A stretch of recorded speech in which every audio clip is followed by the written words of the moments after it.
ABC Listen. Podcasts, radio, news, music and more.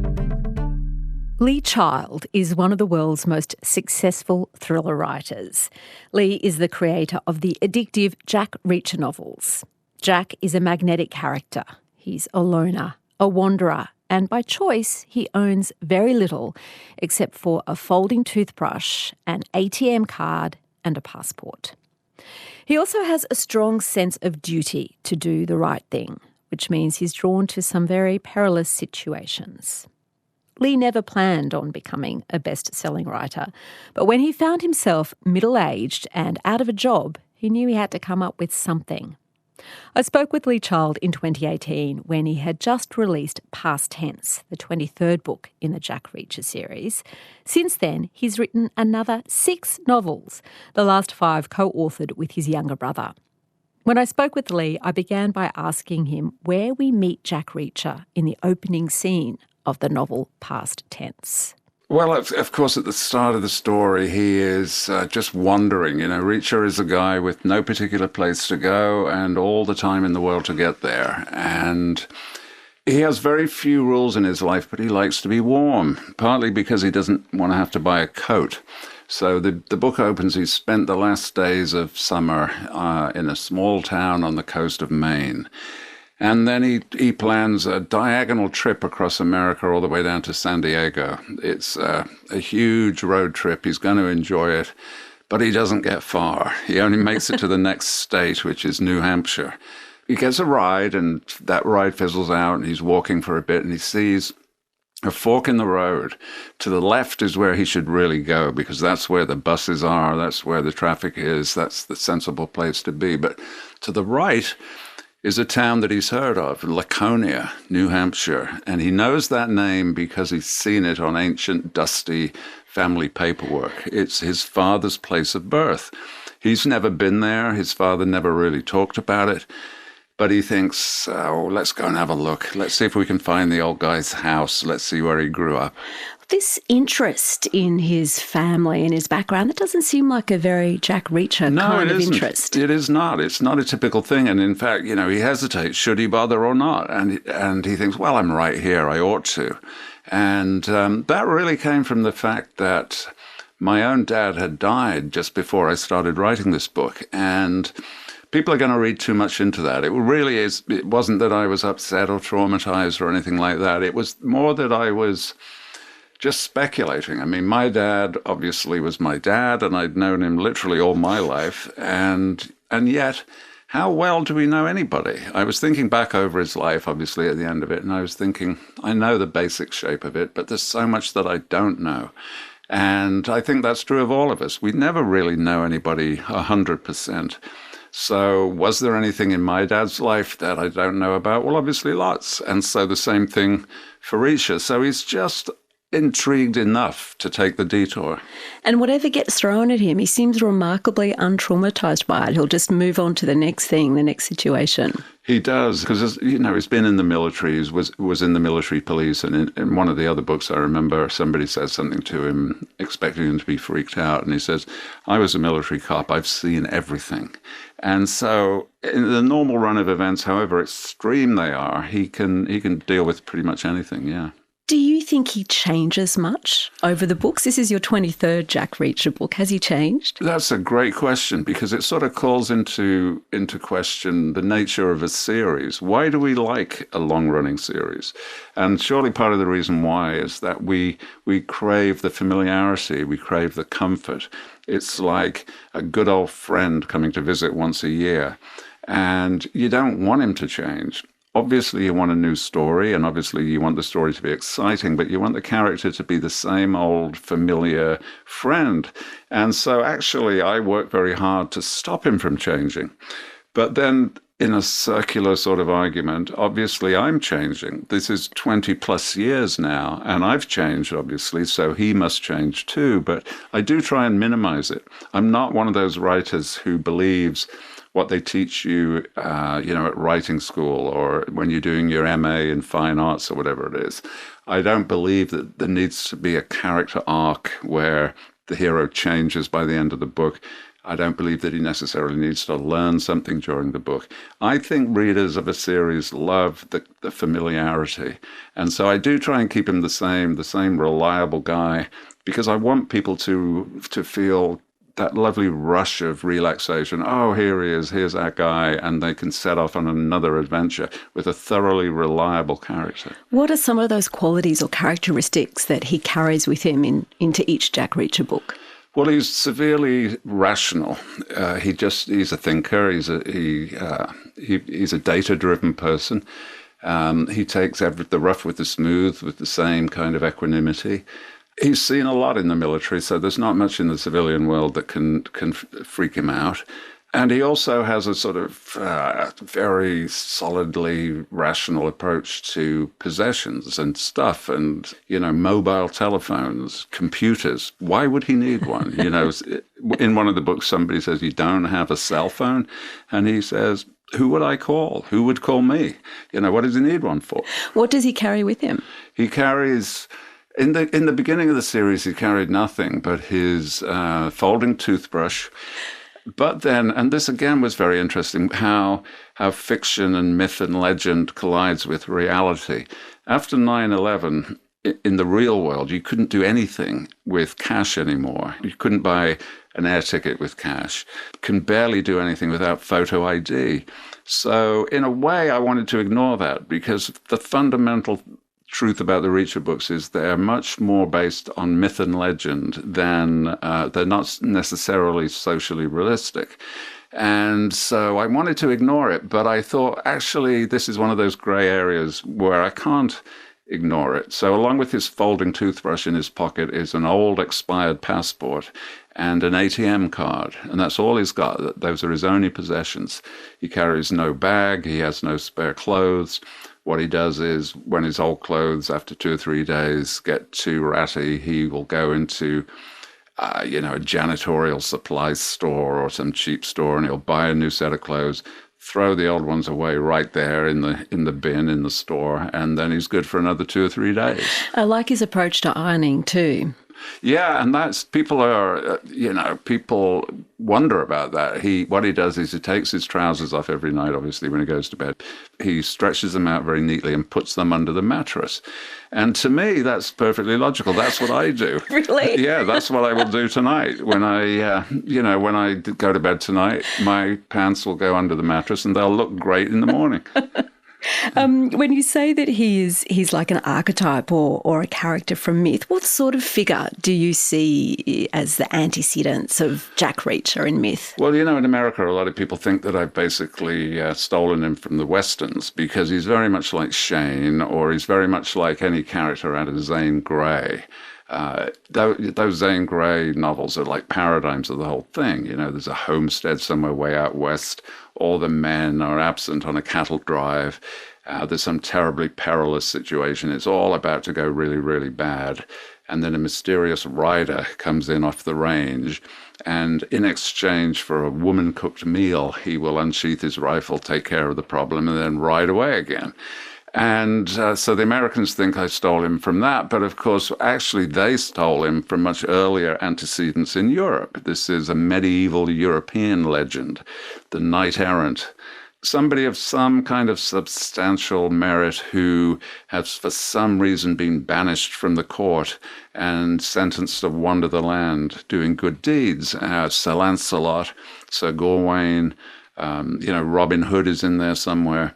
But again, it wasn't invented by the medieval Europeans either. It was stolen or developed from the Scandinavian sagas, who stole it from the Anglo-Saxon poems. And you might say they stole it from ancient Greek legend. You might even say religious myths are in there, the sudden appearance of a savior. This is a character that has been invented and reinvented over and over and over again for possibly 3,000 years. Because I think we crave a character like that. If we have a problem that is really bad, wouldn't it be great if somebody would just show up, solve the problem, and then move on? And the moving on seems to be critical. The moving on has been critical for 3,000 years, because if they stick around, what do you do with them? There's a gratitude issue. What do you do? Give them the key to the city or whatever. And Reacher is absolutely the modern version of that. And if they stick around, then they become a human. They stop being a mythic figure. They have a personality. They have a history. You get all those details that you don't really want to know in just a saviour. Exactly. They need to be very anonymous and faceless. The same thing in Japan, the Ronin myth, which is exactly the same. This is a samurai that's been disowned by his master and banished. He is just a figure moving through the landscape. So there's always a perpetual danger, I think, in a lot of types of novels, but particularly this one, the danger of over-explaining. It's much better just to hold back and let the reader fill in the gaps. Do you think that appeals differently to male and female readers? What have you experienced around that? I used to think so. Yeah, I really did. I thought that the idea of just walking away with no possessions, no commitments, no obligations, no mortgage payment, no bills to pay. I used to think that was a male fantasy. But actually, over the years, I've learned from hearing from women, it's absolutely a woman's fantasy too. They would absolutely love just to be somewhere else tomorrow, not have to deal with the stuff they have to deal with. And I guess that's part of the appeal, that, he has no everyday problems. I don't even think I'd need to take a toothbrush with me, quite frankly. Just the going is exciting enough. How does that idea of Reacher as a mythic figure relate to the genre that you write in thriller? Is there something about suspense and fear in stories that is really old in us as humans too? I think it must be, because I think that definitely there's a strand in the human psyche that loves to be scared as long as they know secretly it's going to be all right in the end. And it's very basic. I noticed it in my daughter when she was a baby. I would bath her, and then I would pick her up out of the bath and pretend to drop her and catch her at the very last minute. And she would just shriek with delight, which is a kind of odd reaction to that. But it sort of showed me that they love to be terrified as long as they secretly know it's going to be okay. And I do think that's why we read thrillers. The other benefit with a thriller or a crime novel, of course, is that order is restored. The problem is solved. The bad guys are caught. And that pretty much is an antidote to real life, which is very unsatisfactory because sadly, real life order is not really restored. There's never any closure. If if your car is stolen, you'll never see it again. They'll never find the guys. If your house is broken into, you're never going to get your stuff back. But in a book, of course you do. And so real life has this buzz of frustration and dissatisfaction. And so we turn to fiction for something that turns out right. Your books aren't gruesome, but the violence is explicit. I learned a lot about punching from Past Tense. Do you stage the fight scenes in your head? How do you imagine them? It's pretty much memory from when I was a little kid. Really? Yeah, I grew up in Birmingham, England, which was back then a pretty rough and basic industrial town. And people just had very few emotional resources. That they weren't very articulate in terms of solving disputes. Everything was about a fight. Whatever it was, it would be settled with a fight. And I was a big kid, happily. I was always bigger than everybody else. I was really good at it, and I really liked it. So I just remember, Reacher against 5 bikers or whatever it might be is me aged 8 against 5 other kids in the schoolyard. And so often for writers, Lee, that's like wish fulfillment. But for you, this is actual historical memory, is it? It's reported. Yeah. And I learned a lot. I mean, there was in one of the books, I had this thing that people seem fascinated about. Reacher is facing 5 bad guys, and he thinks to himself, you never actually face 5 bad guys, because if you're efficient enough with the first 3, then the final 2 will always run away. So it never gets worse than 1 against 3. And I learned that, that happened to me. And I thought, oh, this is pretty cool. As a kid that happened to you? Yeah, I remember it explicitly. My great aunt was visiting, and she was the senior matriarch in the family at that point, and therefore deserving of tremendous respect. My mother even put us in clean clothes that day, and the arrangement was that I should meet my mother and my great aunt at the library after school. So I did. I was hustling up to the library, and you had to go down this alley to get to the library, and in the alley were these 5 kids waiting for me, with some beef, some long-forgotten thing. I don't even know what it was. my immediate reaction was twofold. I thought, oh no, I'm going to be late to the library, which is a bad thing. And secondly, oh no, I'm wearing clean clothes. I'm not supposed to fight wearing clean clothes. But they had to be dispatched. And so partly because I was late and it had to be done very efficiently, I really didn't bother sort of arguing or discussing anything with them. I just laid into the ringleader, which is always the best thing. If you take down the top guy, the others don't really know what to do. 2 loyal lieutenants stepped in and they went down, and the last 2 ran away. And so then I ran up to the library and I was a bit disheveled, and I actually had a couple of spots of blood on my clean shirt, and they were all cross with me. I love that Jack Reacher was born in an alleyway on the way to the Birmingham Library. Yeah. When you started writing past tense, Lee, did you know how it was going to end? What was going to happen to Paddy and Shorty and Jack? No, I had no idea. I never have an idea. And I work in what we call seat of the pants. You know, there's 2 types of writer in this genre, what they call the plotters and the pantsters. And I'm the king of the pantsters. I have no clue what's going to happen in the next paragraph, let alone the end of the book. The thing that really captures my interest is not necessarily completing a novel. It's telling myself the story. I'm just fascinated by story. And so if I planned it out, even to any degree, even if it was just 1 sheet of scribbled notes, I would know the story and I would no longer be interested in it. I'd be ready for the next story. So it's really important to me that I don't know what's going to happen. I want to let the story, the book, evolve organically and naturally. And it's an insecure way to do it. You feel like it's a high wire and you could fall off at any point and go nowhere. Something that you've just written strikes you as bearing new possibilities. You can just head in that direction. Whereas I think if you had an outline, you would feel straitjacketed by it.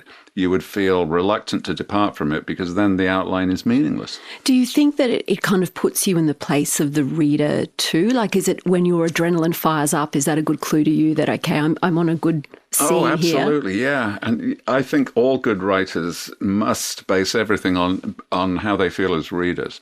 And I love that feeling as a reader because I read so many books and I love that feeling where, you know, you've had to do something and then you get a chance, you pick up the book and you just think, wow, I wonder what's going to happen next. That's exactly the feeling I want when I sit down to write. And it happens to me, you know, I sit down to write and I think, oh, what's going to happen next? And if I knew already what was going to happen next, I think there would be a certain flatness to it, a certain boredom in just typing it out. And I think that would certainly show through and it would communicate to the reader and it would produce a duller experience. I'm literally as excited as they are at that point. What is going to happen? Tell me how the idea of no grape left in the fridge is relevant to the way you write your thrillers. Well, that dates back to my days in TV, and I worked for Granada Television in Manchester, England, which was at that time just a great producer. A lot of great documentary, but really it's remembered for great drama. But it also did some rubbish shows as well, you know, like anybody. We did some awful shows, and one of them was a cookery show. It was like a competition where you set up 2 working kitchens in the studio and you brought in 2 celebrity chefs and it was some kind of cook-off. And the researcher would randomly throw ingredients into the refrigerators, just random, a pork chop, a walnut, you know, a grape, whatever. Everything's in there. And the point of the competition was that the 2 chefs obviously would score more points for a really tasty, good meal, but then they got bonuses if they used all the ingredients. And so it's a bit like how I write. At the beginning, the first half of the book, let's say, I'm just writing for the fun of it. This happens, that happens, this person gets killed. And then about halfway through the book, I think, all right, what have I got? What have I got now? I've got all these strands. How do I tie this up towards the end? And hopefully I'll tie them all up and I'll use all those ingredients. Maybe there will be a grape left in the fridge, but then I can at least say to myself, it was a deliberate red herring. A few years ago, an English academic, Andy Martin, shadowed you when you wrote Make Me. Was it off-putting having someone leaning over your shoulder as you were writing a novel? It kind of was at first, but he's a fun guy. He's a serious academic. He's all into, French existential literature and all that kind of thing. Very serious guy, but also very fun and somewhat disorganized, to be honest. So that he got this crazy idea only days before I was due to start writing Make Me. So he emailed me and said, how about this madcap scheme? And probably if I'd had time to think about it longer, I would have said no. But because it was such short notice, I said, yeah, let's do it. Because it was my 20th book, and somehow I wanted to just do something a bit different or mark the 20th book in some way. And so I said yes. So he came over instantly to New York and literally sat behind me as I pondered and started the book. And it was intensely odd at the beginning because writing otherwise is so solitary. But in the end, maybe it was like Stockholm Syndrome or something, but in the end, I quite enjoyed it because, you're sitting there writing the book and there are the weird, tiny mechanical things. Where should the comma go? Why is this word better than the other word? All these things, the writer himself is obsessed by that. That's meat and drink. And you've got nobody who is remotely interested in that stuff. But actually, I did that year because I was able to talk with him about it. And in the end, in a funny way, I got quite fond of it. And I looked forward to discussing each day's work. He says that you spend quite a bit of time away from your desk, Lee, while you're writing. What else is going on in your apartment while you're working on a book? Well, you see, he was confounded by the fact that I seemed to spend a lot of time, hours and hours, lying on my sofa staring into space. And he called that goofing off. But I think actually that's definitely not goofing off. That is actually the work. What he saw, when I was at my desk and he was sitting behind me, that was the typing. It's not quite, that's the lesser half of the work, the thinking, the daydreaming, the speculating, and I can do that for hours. I've got a very long, very comfortable couch, and I lie there, and that is where the true work is done, in the daydreaming aspect. Are you able to read other novels at the same time as write your own? I am now, but I was worried about it in the beginning because I remember when I wrote my first book, I was reading Schindler's Ark at the time, and I found kind of Keneally-type phrases leaking through. And so I stopped reading fiction in those early years while I was writing. But now I think I'm so secure in the voice and the character and the style that I can afford to again. So yeah, I read anything. And also, everybody should remember that is actually part of the process, that writing is reading to a large extent. No writer can ever be a writer without being a reader first. And the imbalance is huge. I read 300 books a year probably and write one. So I'm always much more of a reader than a writer. And happily now, it doesn't leak through. So I'm free to read what I want. But in the early years, I would stick to rather dry nonfiction because I thought, that is not going to leak through. And if it does, that could be something Jack Reacher is actually thinking about. Yeah, because Reacher is a bit of a pedant himself, He loves knowing stuff and he loves facts and he loves accurate data. Is Reacher a reader? Yeah, although, of course, his lifestyle is such that he doesn't carry a book because it wouldn't fit in his pocket necessarily. He doesn't have a bag. But in many of the books, and this is one of the joys of reading, just accidental discoveries. He checks into a cheap motel and there's a couple of paperbacks been left there. Or he finds them abandoned on a bus or something like that. And the randomness of that is lovely. And in a funny way, that dates right back to years before I started writing. It was the way that I realized I could be a writer because I did find a book. I found an old paperback book in the seat pocket of an airplane and I started reading it. It was great. And I got to the end and the last chunk had fallen out. You know how paperbacks are kind of glued together in sections. The last section had fallen out and there was no ending. I remember thinking, I'll never know how this book ends. And then I realized, wait a minute, none of this actually happened. This is all made up. This is just some author making it up. So I'm entitled to make up my own ending, and it's just as valid as his ending. So I just imagined an ending to that book, and I think it was pretty good. Did you ever check it against the actual ending? I didn't, actually. I didn't. I just thought my ending is fine. What was the book? I can't really say, because otherwise the original author is going to be very upset, and he's going to say, no, my ending was better. But it reassured me that, yeah, this is possible. This can be done.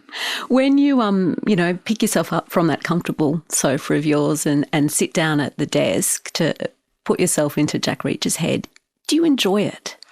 I do, because it feels like I'm visiting with Jack Reacher just as much as the reader is. And people are going to say, that is strange, because obviously I live with Reacher all the time. But actually, no, I don't, because one of the perils for a series writer or a character-based series writer, one of the real dangers is that you get too close to the character.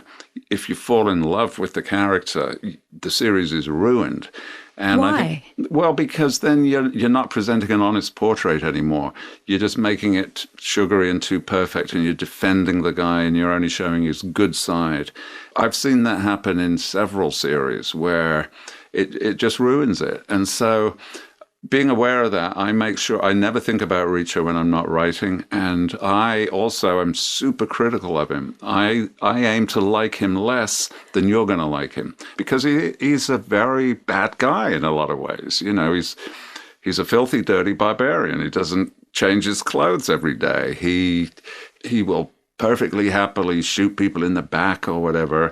And if you fall in love with him, then you're going to make him more noble, more principled, and it all gets a bit too sugary, and it all gets completely false. So my intention is to like him less than you're gonna, and that keeps him working.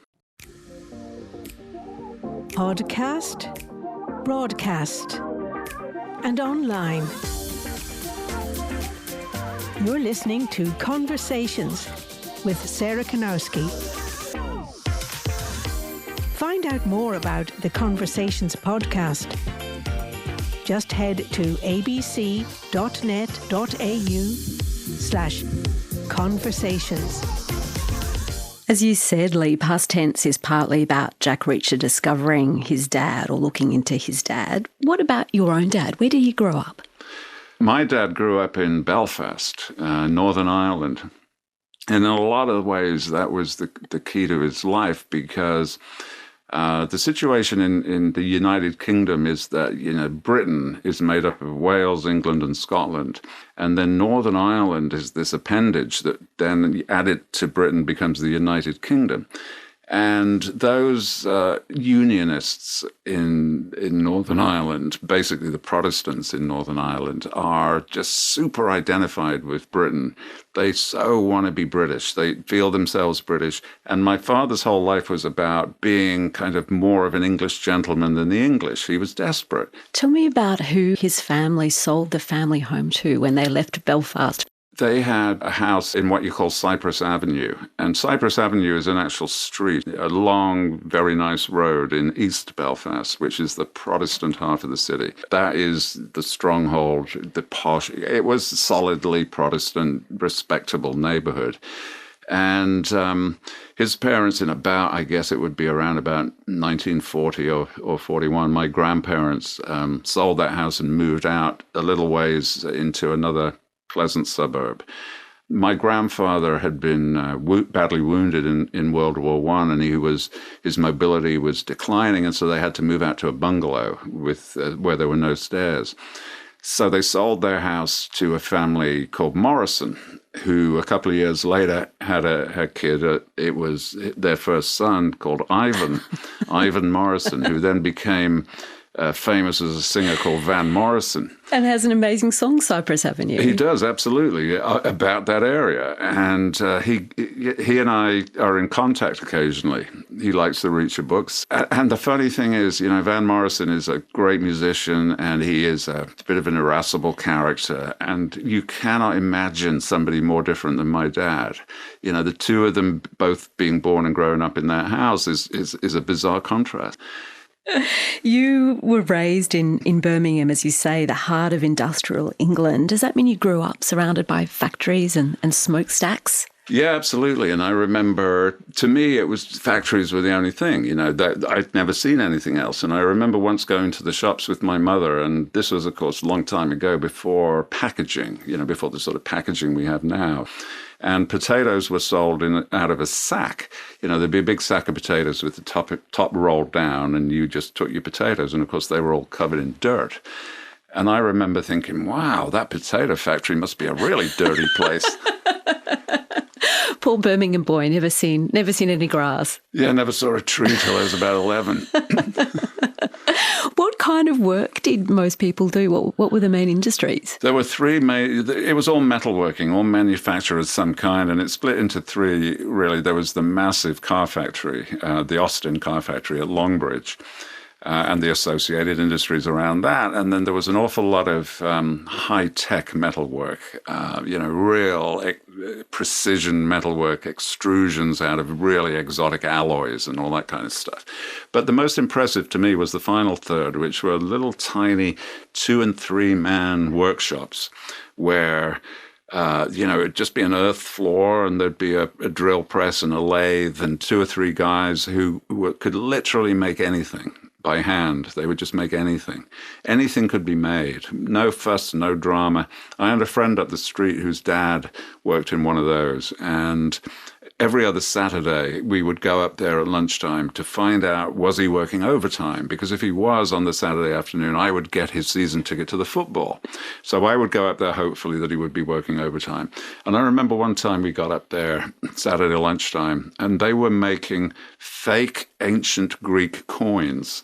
There was a big order come in from the tourist board on Crete, and the idea was that in Birmingham they'd make these fake-looking ancient Greek coins, and the tourist board would then hide them under an inch or so of sand around the Palace of Knossos for tourists to find, and the tourists would think, oh, great, I found an ancient Greek coin, and of course they'd steal it and take it home. What they didn't know was that my friend's father had made it about 2 weeks ago.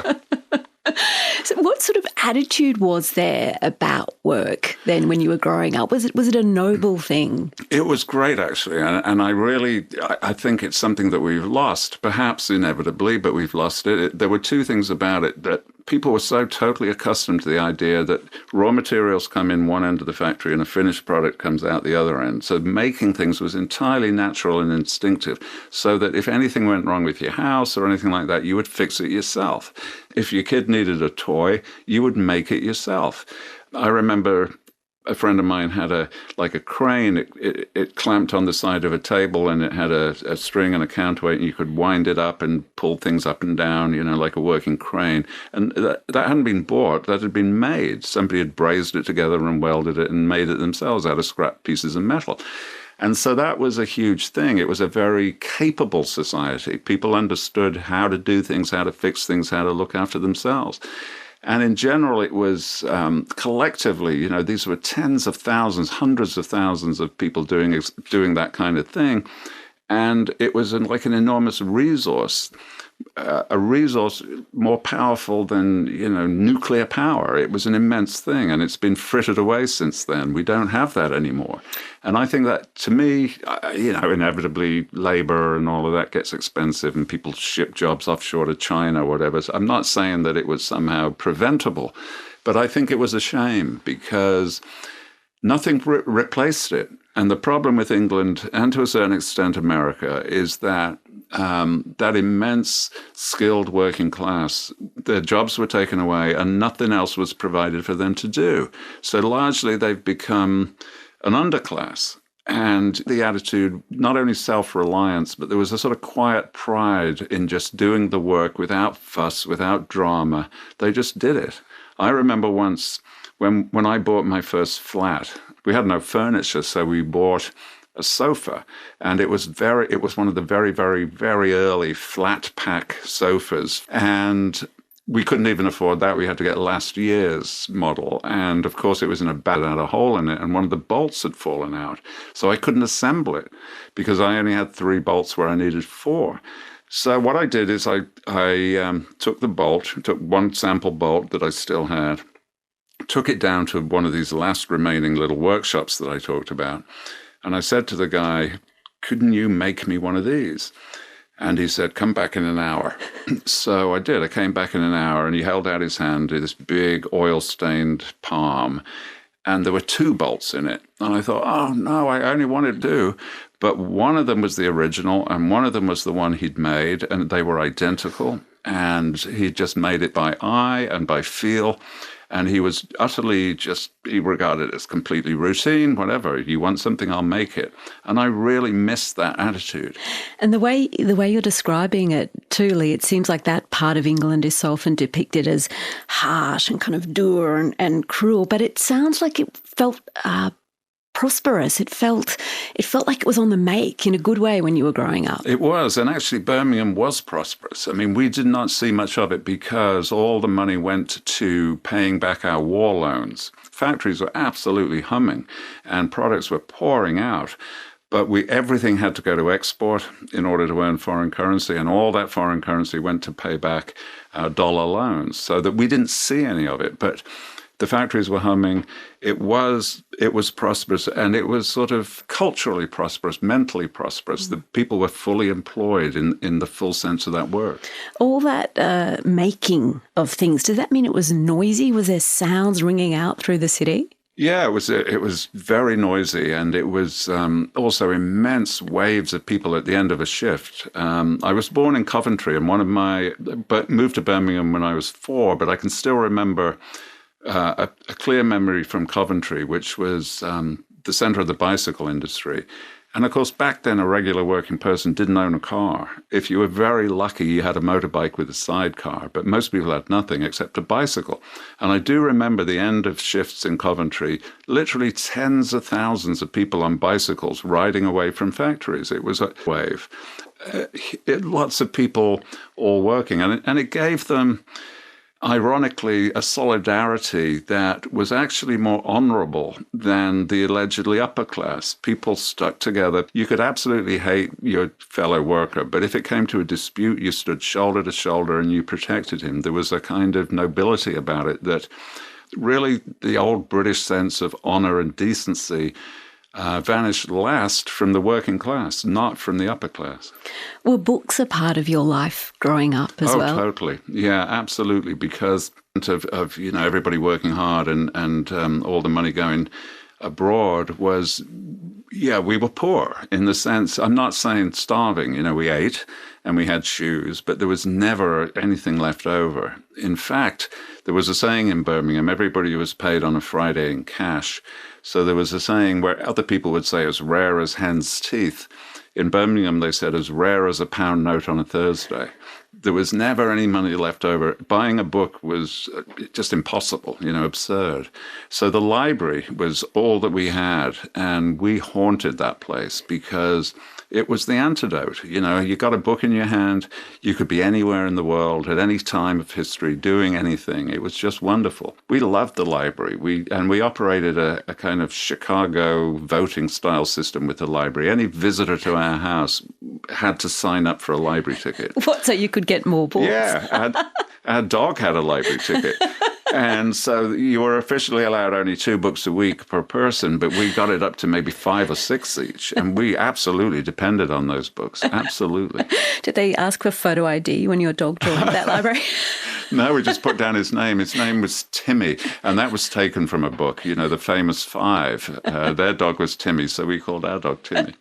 Do you think, you now live in an apartment overlooking Central Park in New York, writing novels? Have you taken any of that work ethic or attitude to labour into your own adult life? I certainly hope so, yeah, and I really feel that I have, that I'm not a pretentious person. I don't really consider myself an author in the grand sense. I consider myself an artisan. I'm making a useful product that people are going to use and enjoy, and I'm making it as well as I can with a kind of quiet pride, but nothing more than that. I never talk about it, never boast about it. I take a little tiny bit of internal quiet satisfaction if it has worked. And I'm like that guy who made my bolt.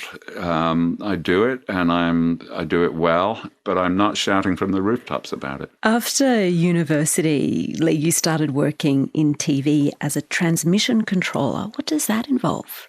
Well, it was a network situation where there were 15 stations on air all at the same time, and it was before computerization, obviously. So the transmission controller was a kind of air traffic controller of the network airwaves, programs coming in and out, and gaps for local commercials and trailers and so on and so forth. So there was a lot of organizational stuff. There was a lot of operational stuff.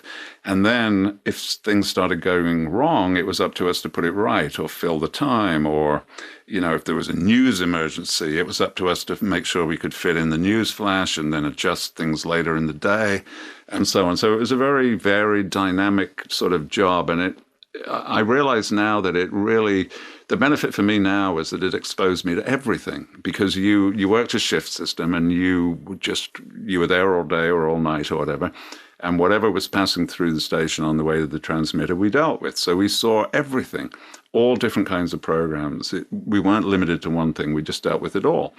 In my time there, I did probably 40,000 hours on duty. So I saw 40,000 hours of varied programming. And that absolutely teaches you the rhythms and the grammar and the pacing of entertainment. But the best thing about Granada was that they believed that popularity did not necessarily mean the lowest common denominator. They felt that a good, well-made, intelligent program could be popular, and generally it was. And that was a huge, valuable lesson, that you do not talk down to people. You don't deliberately aim low. You aim as high as you can. And if you're doing it well, people will like it. So did you imagine that you would spend the rest of your career working in television? I did, yeah. I'm that generation that expected to work 40 years at the same place and get the gold watch. What happened? Why didn't you stay with Granada? There was a complex situation in Britain where television was highly regulated. Commercial television was regulated to the point where they were really happy for them to make profit, but they didn't want it to be obscene. And what that meant was that they had to spend money on programming and, crucially, on us. We had great pay. We had a great hourly rate. We had pensions. We had life insurance, all that good stuff. And then the regulatory atmosphere started to change in the late 80s and the 90s with Thatcherism and so on. And that cap was abandoned. And so they just could make whatever money they wanted. And so one way of doing that, of course, is to cut cost. And we were the cost. They just thought, well, we don't need these expensive old guys with their pensions and their great hourly rate. We can get recent graduates to do this for a quarter of the price. This happened to lots of people in the 90s, and sadly it's still happening now. And so we were all kicked out. And I was just at a really pretty bad age. I was 40 when this happened. And that is a depressing thing, to be thrown out of work when you're 40, because you feel kind of old and tired. You don't want to start learning some new thing that you're trained up for to an unbelievable degree has just been taken away from you. So that was the big turning point for me. I made it into a positive thing. I thought, calm down, just relax and think about this analytically. You've got some strengths here, You're 40 years old. You've got habits, you've got skills, you've got discipline, you have succeeded in one thing, you're not the jerk you were when you were 20. What can you do going forward? And I thought, I especially loved entertainment. That's all I've wanted to do. The idea that I can do something that gives you pleasure or joy for an hour, whatever. How could I stay in that arena? And the two things came together, that lifelong love of reading. I suddenly thought, well, I could write books. I could participate in this. And in a way, I was a bit nervous about it because books had been so hallowed, so special. I thought, really? Am I going to participate in that? But I thought, yeah, why not? Try it. And so I thought I'll try it.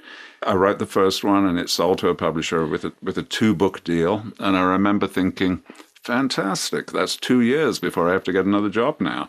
And now I'm on book 23 and I'm beginning to think maybe I'll never have to get another job. I think it's all working out, that writing with the name Jack Reacher. Well, that was completely accidental. I was aware that it was going to be important because fingers crossed this would work and it would turn into a long series. And therefore, the name is a crucial thing. It has to endure a long time. And I didn't have any idea for it, really. I just couldn't put my finger on. It's my biggest weakness as a writer, frankly, is coming up with names.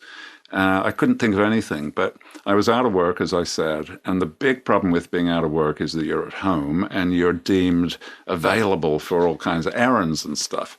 And my wife said, we got to go to the supermarket tomorrow. And she's tiny, and she wanted me to help her haul home the heavy stuff.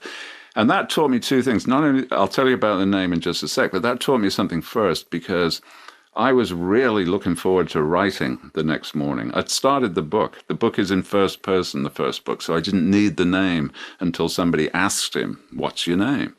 And I hadn't got there yet. But I was really looking forward to writing the next scene. And when she said we had to go to the supermarket, I remember feeling that kind of disappointment that you have if somebody stops you reading. If you're reading a good book and somebody pulls you away from it, that feeling that you have of it's a little frisson of disappointment and frustration. And I remember feeling that, and I remember thinking, okay, if I'm feeling this about writing, this might work, So anyway, we go to the supermarket, and I'm a tall guy, and every time I'm in a supermarket, literally, a little old lady comes up to me and says, "You're a nice tall gentleman. Would you reach me that can?" And my wife said, just as a throwaway line, she said, "You know what? If the writing gig doesn't work out, you could be a reacher in a supermarket." So supportive. And I thought, yeah, that's a great name. I mean, yes, she doesn't like me to tell that story because it makes her sound dismissive about it, but she wasn't, she was just making a cheerful joke about it, trying to jolly me along. And it did give me the name that is now is famous all around the world, so basically I owe her a favour for that. Well, what about you? Because you took a new name too. Why Lee Child? I was broke. I was out of work. This had to work. It was not a hobby. It was not a sort of kind of like to do sort of thing. It had to work. This was my only chance. And so in that situation, you've got to be very smart about choices that you make. And my real name is it's short and simple, but it is relatively hard to hear. Anecdotally, over my whole life, I've noticed that people mishear. They don't get it right, which is lethal in a word-of-mouth business. This is a word-of-mouth business. Somebody said, I read this great book by this guy, and they say the name. And if the person doesn't hear that name correctly or doesn't get it right, they go to the bookstore, can't find the book, the whole thing falls apart. So I was very aware that I needed to have a name that was easy to hear, easy to remember, easy to repeat. Crucially as well, it needed to be early in the alphabet, which was a piece of research that I did at the time. Obviously, back then, everything was physical books in physical bookstores. Nothing online didn't exist. And people browse from left to right. They get bored and fatigued quite early and give up. And so if you are in the early part of the alphabet, your chances are much better. And at the time, in the middle 90s, when I started thinking about it, the letter C was outstanding for that. A huge proportion of good-selling books were by authors beginning with C. You've got an 8 times better chance of selling books than any other letter. It's a remarkable fact. But so I thought, okay, I've got to take this seriously. So I needed a name that began with C, and I thought Child is also a noun, with warm associations for most people. So I thought, that's great. That is the way to go. There's such a wonderfully analytical, Jack Reacher approach to the problem that you had to solve. Yeah, it is. And do it that way because it's not good enough just to be an inspired amateur. This is a difficult business, like your job, Well, I think it's clear, while Sarah Konowski is never going to be a best-selling crime writer. I've got to find something else. Change the K to a C, you do fine. Bill Clinton interviewed you about past tense. Was it a little bit bizarre to be being interviewed by a former president of the United States about your novel? It was utterly bizarre. It was utterly surreal because my first 4 books, when they came out, and my first 3 years living in America, he was the president of the United States. And now he's on the stage with me in a bookstore interviewing me about the book. It was utterly surreal, but also very kind of instructive in a way because he genuinely loves to read. You know, he wasn't doing me a favor. He loves this genre. He's read widely and deeply in this genre and every other genre. He's just one of those restless intellects that is interested in everything. And it was he was great. He asked very perceptive questions. He had very tidy conclusions and explanations for things. It was really quite an education to see, because let's face it, he does have other things on his mind other than Jack Reacher. And yet he just knows his stuff. It was amazing. But yeah, I was kind of yo-yoing between, it was like chatting with a friend about books and then also thinking, this guy is the president. And are you ever tempted to ditch Jack and write a book about someone else? Well, all writers have got like 99 other ideas that they might want to do. But I believe, going back to what we said earlier, you know, the familiarity, the reliability of a series, that reading and writing is a kind of collaboration between the writer and the reader. And in a lot of ways, the writer is the servant of the reader, I think, that obviously reading, there's a massive selection of stuff to read, all shades of different kinds of things, from every genre, every type, every flavor, every nuance is all available. But each individual writer doesn't have to do everything. You know, each individual writer does what they do. And I'm basically the guy that writes Reacher. And I think it would be very odd if I suddenly wrote something else. I think it breaks that contract. The reader expects another Jack Reacher book. That's what they want. And it would be kind of utterly perverse of me to say, you know what, this year you're not going to get it. It's like if you went back to get a bolt and that guy had made you a rivet or something instead. Absolutely, yeah. Or, you know, you walk up to Yankee Stadium and you're wondering, what's it going to be tonight? Hockey, basketball? You know, there's got to be a certain amount of reliability. It's been just great to meet you, Lee. Thanks so much for coming into Conversations. It's a real pleasure. I was very happy to be invited. It's a famous broadcaster all around the world, and I'm happy to be here. The 29th Jack Reacher novel, In Too Deep, is just out now. This conversation with Lee Child was produced on the lands of the Turrbal, Yagara and Gadigal peoples. Our executive producer is Nicola Harrison.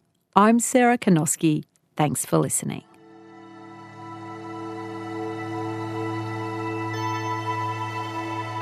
You've been listening to a podcast of Conversations with Sarah Kanoski. For more Conversations interviews, head to the website abc.net.au/conversations.